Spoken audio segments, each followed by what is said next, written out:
कि कोठा पे मारे अटारी पर मारे, कि कोठा पे मारे अटारी पर मारे। घुंघटा के बीच कहे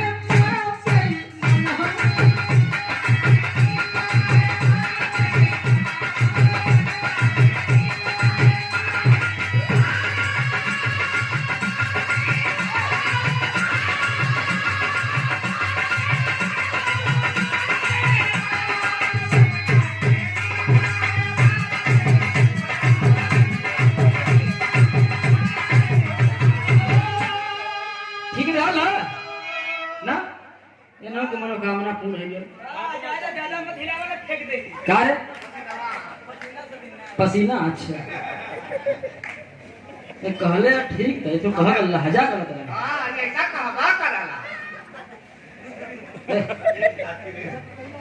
का करबा ही कर दशा रखत हो ना अब ते हाड़े हरदी नहीं लगल है या बता कि पहाड़े में से आल हो ना तब तो बजवावत है इन पगला।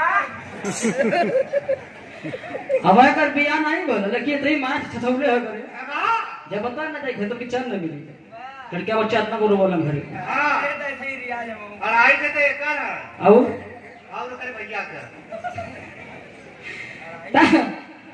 बड़ा निमन बिरहान है। जमाना बड़ी चेंज हो गई, जमाना बड़ी चेंज हो गई।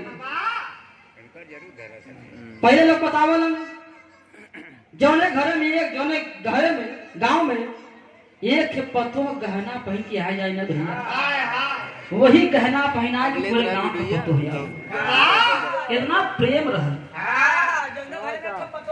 घरे का पतो हो जाए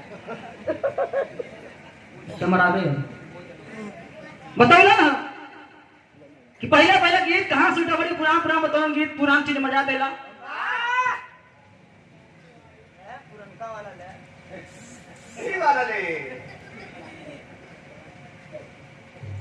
ये बड़े अच्छे गायक कलाकार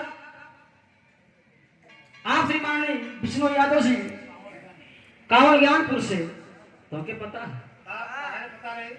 तो है के नहीं पता ये सब कर पता रखली आपको बताए सुंदर पुष्पा 200 रुपए का मिला पुरस्कार भाई के चरण छू के प्रणाम हो।